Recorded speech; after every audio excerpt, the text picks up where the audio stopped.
भीषण सड़क हादसा हुआ है। इस हादसे में 8 लोगों की मौत हुई है, 25 लोग घायल हैं।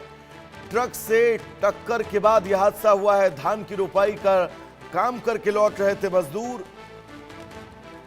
घायलों का इलाज के लिए अस्पताल में पहुंचाया गया है। मध्य प्रदेश के भिंड जिले में नेशनल हाईवे पर आधी रात के करीब भीषण सड़क हादसा हुआ।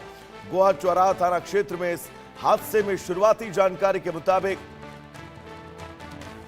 8 लोगों की मौत हुई है, जबकि करीब 25 घायल हैं।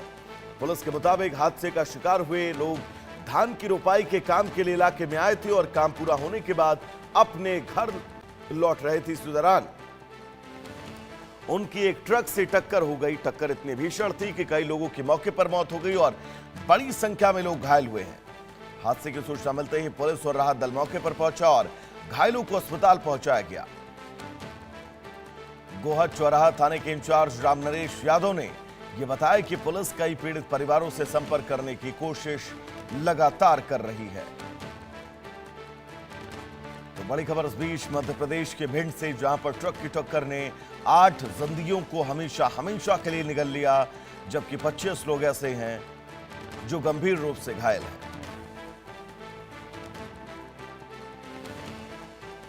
12 बजे रात को एक एक्सीडेंट हुआ है। ये जो नेशनल हाईवे है अपना 719, इस पर कैजुअल्टी भी हुई है और काफ़ी मात्रा में करीब 25 के लगभग घायल व्यक्ति हैं। ये सभी धान लगाने के लिए मजदूरी करने डबरा क्षेत्र में, चिनौर क्षेत्र में आए थे। वहाँ से वापस घर जा रहे थे तो ट्रक से एक्सीडेंट हुआ है। अभी हम उसी में लगे हुए हैं। इनको अभी बहुत लोगों की पहचान, उनके परिजनों से संपर्क नहीं हो पा रहा है। उनकी इलाज अच्छे से अच्छा हो जाए, इसी में प्रयास कर रहे हैं। अभी वर्तमान में कितनी कैजुअल्टी है? अभी 5 की जानकारी है और कुछ यहाँ से भी जानकारी लगी है, उसकी पूरा डाटा इकट्ठा कर रहे हैं। कितने हुए अभी यहाँ से बुला के? 5 का तो वहाँ गोहद में हुआ है, यहाँ भी जानकारी लग रही है। अभी पहुँच ही रहे हैं, अस्पताल में आई है तो उसके बाद पता चलेगा। घायलों की स्थिति क्या है? घायलों की स्थिति है, इलाज यहाँ देख रहे व्यवस्थाएं हैं, जो भी संभव होगा। तो बहुत दुखद ये खबर, सीधा आपको ग्राउंड जीरो पर ले चलेंगे। राहुल सिंह हमारे साथ जुड़े हुए हैं तमाम जरूरी अपडेट्स के साथ। राहुल, 8 लोगों की दर्दनाक मौत, 25 लोग घायल, जिनमें से कई लोग ऐसे हैं जिनके हालात बहुत क्रिटिकल हैं। कैसे ये पूरा हादसा हुआ, फिलहाल अपडेट्स क्या है, एक बार हमारे दर्शकों को बताइएगा।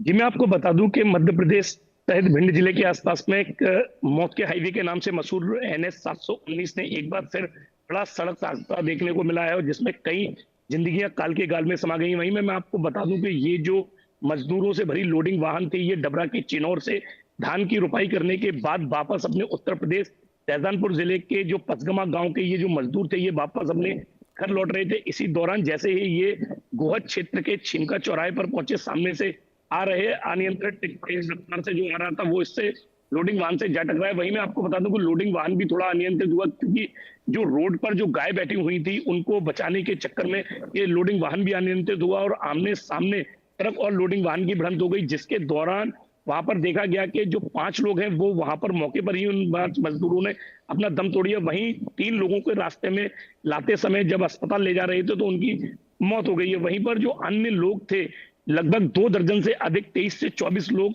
अभी भी इसमें घायल हैं, जिनका इलाज जारी है। वहीं मैं आपको बता दूं कि जो अति गंभीर रूप से घायल हुए हैं उनको इलाज के लिए गोहद से ग्वालियर भेज दिया गया है और उनका इलाज जारी है। जी राहुल, बहुत महत्वपूर्ण है, पुलिस प्रशासन का क्या कुछ कहना है इस पूरे हादसे के बीच? आगे किन किन स्थितियों में, किन किन बातों के मद्देनजर इस जांच को आगे बढ़ाया जा रहा है? जी बाबा, मैं आपको बता दूं कि जो भिंड जिले और ग्वालियर से होकर इटावा तक ये नेशनल हाईवे 719 जाता है, इस पे आए दिन इस प्रकार की घटनाएं होती रहती है, क्योंकि ये जो हाईवे है वो बहुत सकरा है और इस पे जो यातायात है वो बड़ी मात्रा में यहाँ से गुजरता है। बड़े वाहनों का यहाँ से आवागमन, जैसा ट्रक है और जो खनिज वाहन है, इनका लगातार यहाँ पर आवागमन रहता है। तो छोटे वाहनों से अधिकांशतः देखा जाता है कि टक्कर हो जाती है। बीते रात में अगर बात करें तो एक बस और ऑटो में भी टक्कर हुई थी, लेकिन उसमें कोई जनहानि नहीं हुई थी, लेकिन उसमें भी कई लोग घायल हुए थे। तो लगातार इस प्रकार की घटनाएं सामने आती रहती है। जब थाना पुलिसों की करें तो जो ट्रैफिक है उसको डाइवर्ट करने की कोई व्यवस्था नहीं है। सड़कों पर बाड़े हो जाते हैं, उनको हटाने की कोई व्यवस्था नहीं है। जिस प्रकार बैठ जाती है हाईवे पर, उनको हटाने के लिए अभी तक भी लंबे समय से मांग है, लेकिन कोई व्यवस्था नहीं है जी। राहुल, बिल्कुल बहुत महत्वपूर्ण जानकारी आपने दर्शकों तक पहुंचाई। फिलहाल आपका बहुत बहुत शुक्रिया इस तमाम जरूरी अपडेट्स के लिए। तो चलिए आगे बढ़ेंगे। इस बीच बड़ी खबर आपको बता